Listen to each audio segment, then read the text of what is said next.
Prepwise മറ്റൊരു വീഡിയോയിലേക്ക് എല്ലാവർക്കും സ്വാഗതം. നമ്മൾ +2 കംപ്ലീറ്റ് ചെയ്തു, ഒരു ഇഷ്ട വിഷയം ചൂസ് ചെയ്തു, നമുക്കൊരു ഇൻസ്റ്റിറ്റ്യൂട്ട് തിരഞ്ഞെടുക്കണം. നമ്മളുടെ മുമ്പിൽ എന്തൊക്കെ ഓപ്ഷൻസ് ആണുള്ളത്? ഒന്ന്, നമ്മുടെ വീട്ടിനടുത്തുള്ള ഏതെങ്കിലും ഒരു സ്റ്റേറ്റ് യൂണിവേഴ്സിറ്റിയുടെ അണ്ടറിലുള്ള കോളേജിൽ അഡ്മിഷൻ എടുക്കാം, അതല്ലെങ്കിൽ ഒരു പ്രൈവറ്റ് കോളേജിൽ അഡ്മിഷൻ എടുക്കാം. മൊത്തത്തിൽ ഇന്ത്യയിലുള്ള യൂണിവേഴ്സിറ്റി സംവിധാനങ്ങളെ നമ്മൾ ക്ലാസിഫൈ ചെയ്യുകയാണെങ്കിൽ പ്രധാനമായിട്ടുള്ളത് ഒന്ന് സ്റ്റേറ്റ് യൂണിവേഴ്സിറ്റീസ്, ഡീംഡ് യൂണിവേഴ്സിറ്റീസ്, അതേപോലെ തന്നെ പ്രൈവറ്റ് യൂണിവേഴ്സിറ്റീസ്, പിന്നെ സെൻട്രൽ യൂണിവേഴ്സിറ്റീസ്. അപ്പോൾ എന്തുകൊണ്ട് നിങ്ങളൊരു സെൻട്രൽ യൂണിവേഴ്സിറ്റിയിൽ അഡ്മിഷൻ എടുക്കണം? അതുമായിട്ട് ബന്ധപ്പെട്ട കാര്യങ്ങളാണ് നമ്മൾ ഈ വീഡിയോയിൽ ചർച്ച ചെയ്യുന്നത്. സെൻട്രൽ യൂണിവേഴ്സിറ്റികളെ കുറിച്ച് പറയുകയാണെങ്കിൽ ഇന്ത്യയിൽ ഗോവ ഒഴിച്ചുള്ള എല്ലാ സ്റ്റേറ്റ്സിലും സെൻട്രൽ യൂണിവേഴ്സിറ്റീസ് ഉണ്ട്, ഇൻക്ലൂഡിങ് യൂണിയൻ ടെറിട്ടറീസ്. അപ്പോൾ 54ഓളം സെൻട്രൽ യൂണിവേഴ്സിറ്റീസിൽ നമ്മൾ ഗൂഗിളിലൊക്കെ സെർച്ച് ചെയ്യുമ്പോൾ, അതായത് ബെസ്റ്റ് കോളേജസ് ഇൻ ഇന്ത്യ എന്നൊക്കെ സെർച്ച് ചെയ്ത് കഴിഞ്ഞാൽ വരുന്ന ഒട്ടുമിക്ക കോളേജുകളും നമുക്ക് കാണാൻ വേണ്ടി കഴിയുന്നത് സെൻട്രൽ യൂണിവേഴ്സിറ്റിയുടെ അണ്ടറിൽ വരുന്ന കോളേജസ് ആണ്. അതുകൊണ്ട് തന്നെ ഇത്തരം ഒരു കോളേജസിലോ അല്ലെങ്കിൽ യൂണിവേഴ്സിറ്റിയിലോ നമ്മൾ എന്തുകൊണ്ട് പഠിക്കണമെന്നുള്ളത് നമുക്ക് നോക്കാം. ഇന്ത്യയിൽ ഒരുപാട് സെൻട്രൽ യൂണിവേഴ്സിറ്റികൾ ഉണ്ടെന്ന് നമ്മൾ പറഞ്ഞു. ഇനി കേരളത്തിലേക്ക് വരികയാണെങ്കിൽ നമുക്കാകെ അനുവദിച്ച് കിട്ടിയിട്ടുള്ളത് ഒരു സെൻട്രൽ യൂണിവേഴ്സിറ്റി മാത്രമാണ്, central university of Kerala. Kasaragod ജില്ലയിലെ പെരിയ എന്ന സ്ഥലത്ത് സ്ഥിതി ചെയ്യുന്ന ഈ ഒരു സെൻട്രൽ യൂണിവേഴ്സിറ്റിയിലാകട്ടെ ആകെ UGക്ക് ഒരു കോഴ്സ് മാത്രമാണുള്ളത്. അപ്പോൾ നമ്മൾ എന്ത് ചെയ്യണം? പുറത്തേക്ക് പോകണം. അപ്പോൾ പുറത്തേക്ക് പോകുന്ന കാര്യത്തെക്കുറിച്ച് പറയുകയാണെങ്കിൽ മലയാളികളെക്കുറിച്ച് പറയുമ്പോൾ ഒരുപാട് കാലങ്ങൾക്ക് മുമ്പ് തന്നെ ബിസിനസ് ആവശ്യങ്ങൾക്കും വിദ്യാഭ്യാസ ആവശ്യങ്ങൾക്കൊക്കെ ലോകത്തിൻ്റെ വിവിധ ഭാഗങ്ങളിലേക്ക് പോവുകയും അവിടെ കുടിയേറുകയൊക്കെ ചെയ്തിട്ടുള്ള ആളുകളാണ്. അപ്പോൾ തമാശക്കൊക്കെ നമ്മൾ സാധാരണ പറയാറുണ്ട്, ചന്ദ്രനിൽ പോയാലും ചന്ദ്രേട്ടൻ്റെ ഒരു ചായക്കട ഉണ്ടാവും എന്നുള്ളത്. അപ്പോൾ എന്തിനാണ് ആളുകൾ പുറത്തേക്ക് പോകുന്നത്? അപ്പം പുറത്ത് പോകുന്നതിലൂടെ അല്ലെങ്കിൽ നമ്മളുടെ ഒരു കംഫർട്ട് സോണൊക്കെ വിട്ടിട്ട് അതിനപ്പുറത്തേക്ക് കടക്കുമ്പോൾ നമ്മൾ ആളുകളെക്കുറിച്ച്, സ്ഥലങ്ങളെക്കുറിച്ച്, അവരുടെ ഭാഷകളെക്കുറിച്ച്, സംസ്കാരങ്ങളെക്കുറിച്ച്, അതോടൊപ്പം തന്നെ ഇതിലൂടെയൊക്കെ ഉണ്ടായി വരുന്ന ഒരു എക്സ്പീരിയൻസ് എന്ന് പറയുന്നത് അതിബൃഹത്തായിരിക്കും. പഠിക്കാൻ പോകുന്ന ആളുകൾ എന്ന നിലയിൽ സ്റ്റുഡൻസിന് ഇത്തരത്തിലുള്ള ഒരു സഞ്ചാര അവസരങ്ങൾ ലഭിക്കുകയാണെങ്കിൽ അത് അവരുടെ പഠനത്തെ മാത്രമല്ല, അതിനുശേഷം തൊഴിൽ, അതല്ലാതെ തന്നെ ജീവിതം കെട്ടിപ്പടുക്കുന്നതിലൊക്കെ അവരെന്ത് ചെയ്യും? കരുത്തരാക്കി മാറ്റും. ഇപ്പം നോക്കൂ, നിലവിലൊരു 12th ഗ്രേഡ് കഴിഞ്ഞ് ഒരു ഡിഗ്രിക്ക് പുറത്തു പോകുന്ന ആളാണെങ്കിൽ അവരൊരു തൊഴിൽ മേഖലയിലേക്കൊക്കെ എത്തുന്നത് 4-5 വർഷങ്ങൾക്കൊക്കെ ശേഷമായിരിക്കും. അപ്പോൾ ആ സമയത്തേക്ക് നമ്മൾ ഇന്ന് കാണുന്ന തൊഴിൽ രീതികളിൽ നിന്നൊക്കെ മാറിയിട്ട് ഒരുപാട് കാര്യങ്ങളിൽ മാറ്റം വന്നിട്ടുണ്ടാവും. അപ്പോൾ കോവിഡൊക്കെ വന്ന സമയത്ത് തന്നെ നമ്മൾ മനസ്സിലാക്കിയിട്ടുണ്ടാവും, കൃത്യമായിട്ട് സാഹചര്യങ്ങൾക്കനുസരിച്ച് അഡാപ്റ്റ് ചെയ്യാനും അതിനെ മനസ്സിലാക്കാനും അതിനനുസരിച്ച് പ്രവർത്തിക്കാനൊക്കെ കഴിയുന്ന ആളുകളാണ് എന്ത് ചെയ്യുന്നത്? മുമ്പോട്ട് പോകുന്നത്. അപ്പോൾ അതുകൊണ്ട് തന്നെ ഇത്തരത്തിലുള്ള ഒരു എക്സ്പീരിയൻസ് ഇവരെ ഇതിനൊക്കെ എക്വിപ്ഡ് ആക്കുന്നതിൽ ഒരു സംശയമില്ല. പുറത്തേക്ക് അല്ലെങ്കിൽ ദൂരങ്ങളിലേക്കൊക്കെ പോകേണ്ടതിൻ്റെ ആവശ്യത്തിനെ കുറിച്ചിട്ട് നമ്മൾ പറഞ്ഞു. അപ്പോൾ ഒരു ബെസ്റ്റ് യൂണിവേഴ്സിറ്റി അല്ലെങ്കിൽ കോളേജ് എക്സ്പീരിയൻസ് കിട്ടുന്നതിനാണല്ലോ നമ്മളവിടെ പോകുന്നത്. എന്താണ് ഒരു ഇൻസ്റ്റിറ്റ്യൂട്ടിനെ ബെസ്റ്റാക്കി മാറ്റുന്നത്? ഒന്നാമതായി വളരെ ബ്രില്യൻ്റ് ആയിട്ടുള്ള സ്റ്റുഡൻസിൻ്റെ കൂടെ പഠിക്കാനും അതോടൊപ്പം അവരുമായി ജീവിക്കാനുള്ള ഒരു അവസരം ഉണ്ടാവുക എന്നുള്ളതാണ്. അപ്പോൾ സെൻട്രൽ യൂണിവേഴ്സിറ്റികളുടെ ഒക്കെ കാര്യം എടുത്ത് പരിശോധിച്ച് കഴിഞ്ഞാൽ അവിടെ എത്തുന്ന ആളുകളൊക്കെ എൻട്രൻസ് ഒക്കെ ക്വാളിഫൈ ചെയ്ത് അല്ലെങ്കിൽ 11th 12th നല്ല ഗ്രേഡ് കംപ്ലീറ്റ് ചെയ്തിട്ടാണ് അവിടെ എത്തുന്നത്. അപ്പോൾ അത്തരം ആളുകളുമായിട്ട് കൂടിച്ചേരാനും അവരുമായി ജീവിക്കാനും ഒക്കെ ഉള്ള ഒരു അവസരം ഉണ്ടാവും എന്നുള്ളത്. രണ്ടാമത്തെ ഒരു കാര്യം എന്ന് പറയുന്നത് നമ്മൾ പഠിക്കുന്ന അല്ലെങ്കിൽ പഠിക്കാൻ പോകുന്ന യൂണിവേഴ്സിറ്റികൾക്കോ അല്ലെ കോളേജിനുള്ള ഒരു ബ്രാൻഡിൻ്റെ ഒരു വാല്യൂവിനെ കുറിച്ചാണ്.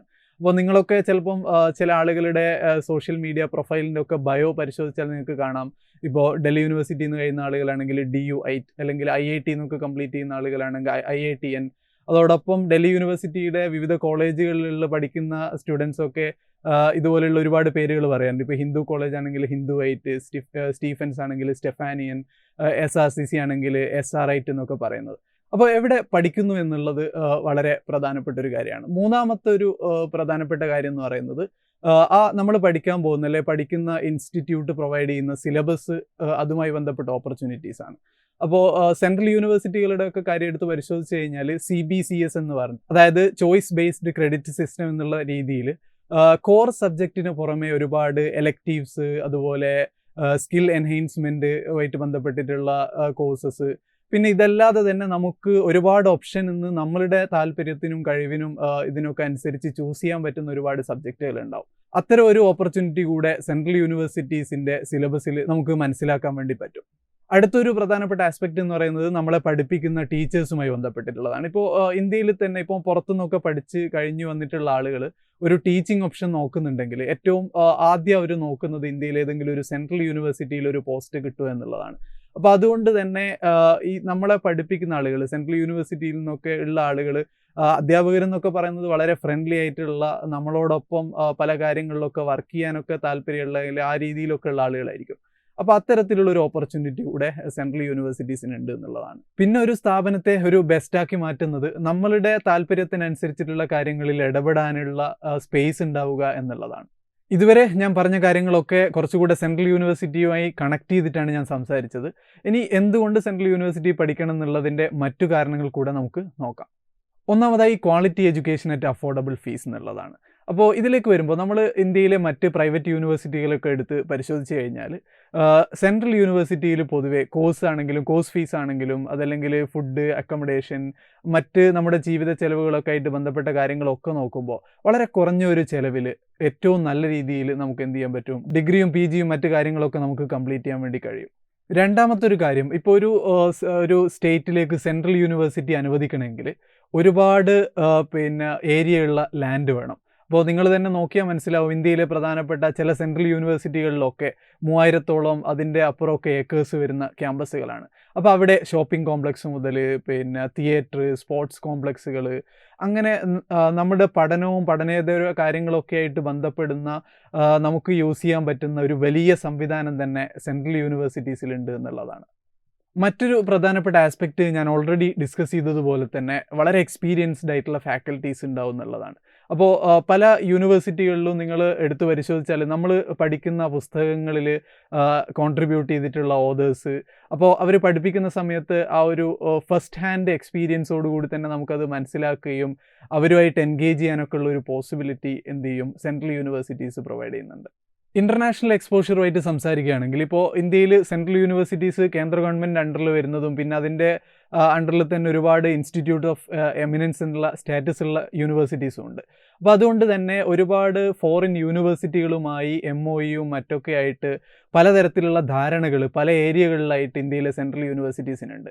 അതുകൊണ്ട് തന്നെ ഫാക്കൽറ്റീസിനും സ്റ്റുഡൻസിനും അങ്ങോട്ടും ഇങ്ങോട്ടൊക്കെ പോകാനും, പിന്നെ പ്രത്യേകിച്ച് സ്റ്റുഡൻറ്റ് എക്സ്ചേഞ്ച് പ്രോഗ്രാം എന്നുള്ള രീതിയിൽ പല രാജ്യങ്ങളിലെ സ്റ്റുഡൻസ് ഇന്ത്യയിലെ സെൻട്രൽ യൂണിവേഴ്സിറ്റീസിൽ വന്ന് പഠിക്കുകയും നമുക്ക് അങ്ങോട്ട് പോകാനൊക്കെ ഉള്ള ഓപ്ഷൻസ് ഉണ്ട്.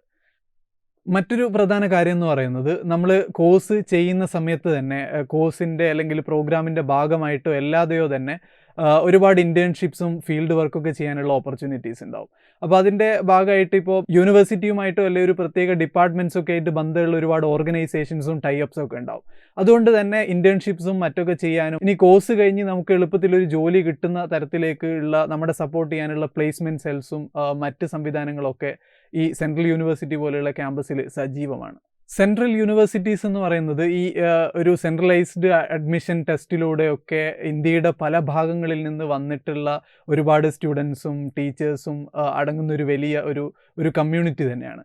അപ്പോൾ അതുകൊണ്ട് തന്നെ അവിടെ നടക്കുന്ന ഒരുപാടധികം ആക്ടിവിറ്റീസ് ഉണ്ടാവും. ഇപ്പം പ്രത്യേകിച്ചും നമ്മളൊരു കോളേജ് തുടങ്ങുന്ന സമയത്ത് തന്നെ ജോയിൻ ചെയ്യാൻ വേണ്ടി പറ്റുന്ന ഒരുപാട് ക്ലബ്സ്, സൊസൈറ്റീസ്, അങ്ങനെയുള്ള സംവിധാനങ്ങൾ, പിന്നെ നമ്മളുടെ താല്പര്യത്തിനും കഴിവിനും, ഇപ്പോൾ മ്യൂസിക്, ഡാൻസ്, അല്ലെങ്കിൽ അതുമായി ബന്ധപ്പെട്ട് നമുക്ക് ഇഷ്ടമുള്ള ഏതൊക്കെ മേഖലകളാണോ ആ മേഖലയിലുള്ള പ്രത്യേക ഗ്രൂപ്പ്സും മറ്റൊക്കെ ഉണ്ടാവും. അപ്പോൾ അതിലൊക്കെ ആക്റ്റീവായിട്ട് എൻഗേജ് ചെയ്യാനും ഇൻവോൾവ് ചെയ്യാനൊക്കെ ഉള്ള ഒരു ഓപ്പർച്യൂണിറ്റി കൂടെ ഉണ്ട് എന്നുള്ളതാണ്. മറ്റൊരു പ്രധാനപ്പെട്ട കാര്യം എന്ന് പറയുന്നത്, ഇത്തരം കൂട്ടായ്മകളെല്ലാം തന്നെ റൺ ചെയ്യുന്നത് സ്റ്റുഡൻസ് തന്നെയായിരിക്കും. അപ്പോൾ ഇതിൻ്റെയൊക്കെ ലീഡർഷിപ്പ് പൊസിഷനിലേക്കും പിന്നെ ഓർഗനൈസേഷനിലേക്കൊക്കെ നമുക്ക് എന്ത് ചെയ്യാൻ പറ്റും, ഇറങ്ങിച്ചെല്ലാൻ വേണ്ടിയും കഴിയും.